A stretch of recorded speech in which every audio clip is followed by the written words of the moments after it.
I still can't believe it's gotten this bad. I can't. This is the one thing I could not see coming. I've big picture, I've been down on Belichick. We all have here on this show. But big picture, the overall direction of the team, I've been down on that for years. I have felt for years Belichick has slipped and the game has passed him by. All that. I've been firmly on record as saying that for years. But I thought that meant your floor was the middle of the league.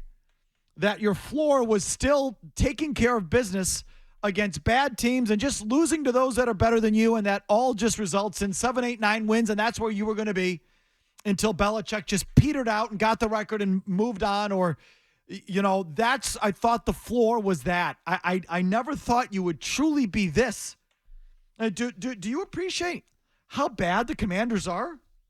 I mean, they gave up on the season. They traded 2 of their better defensive players at the trade deadline, signaling to everyone, we're starting over. This is it. They had lost 5 of 6 going into yesterday, 5 of 6.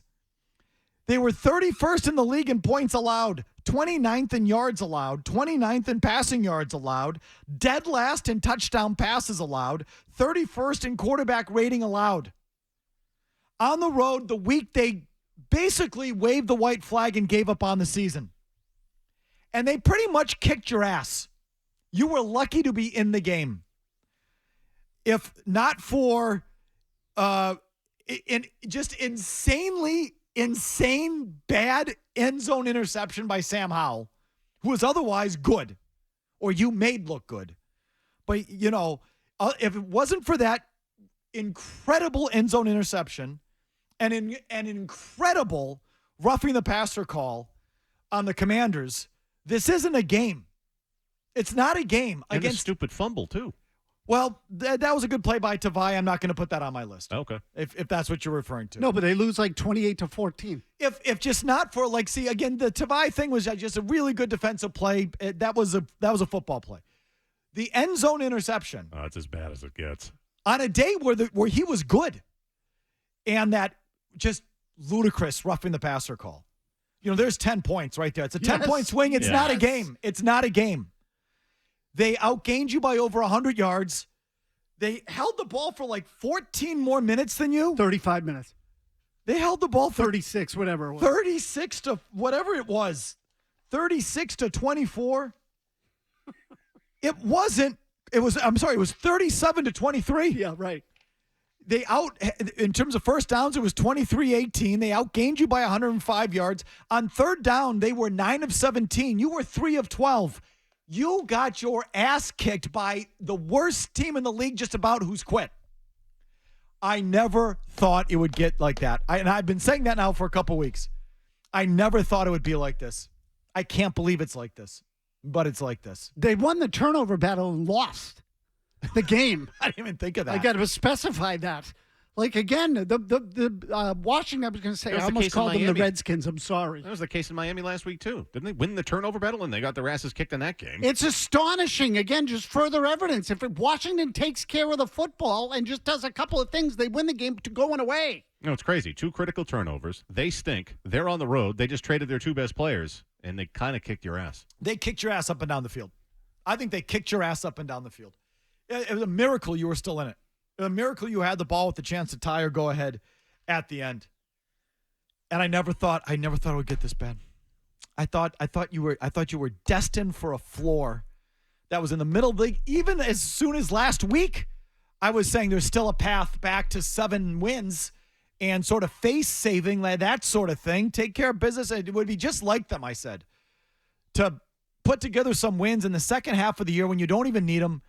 Just to sort of give it window dressing and have a 7-10 win season in which you win 5 of the last 9 games. You go 5-4 down the stretch. You finish with 7 wins.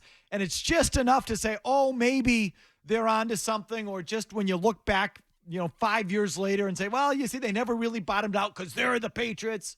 And Belichick still has it on the tracks enough that you'll never really bottom out. Nope. I can't believe they suck this bad. I mean, it is. It's astonishing because they are literally unraveling before our very eyes. And that they're unraveling, Mazz. Yes, they're unraveling. All the way around. The play on their passing game is atrocious. I mean, I suck at picking games, but Don't you feel like this week is going to be? Can you imagine now? The players don't want to be here. They don't believe in each other. They don't believe in the coaches. A number of them are jumping ship. And now they got to get on a plane and fly 10 hours on Thursday night and lose 6 hours and now be all sorts of tired and banged up. It's like a forced family vacation you want no part of. Halfway around the world. Yeah. Mm-hmm. And now it's Friday and they're all miserable and checked out to begin with.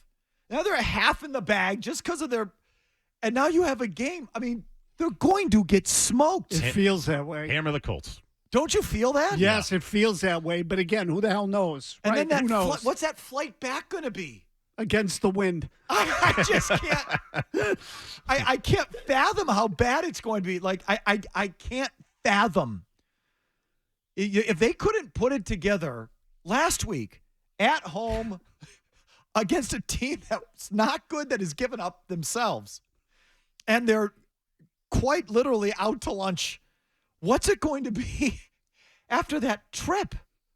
Like, I mean, that's the kind of flight you have a fight on. I can't Yeah, exactly. right. I just can't picture it, and I never thought it would be this bad.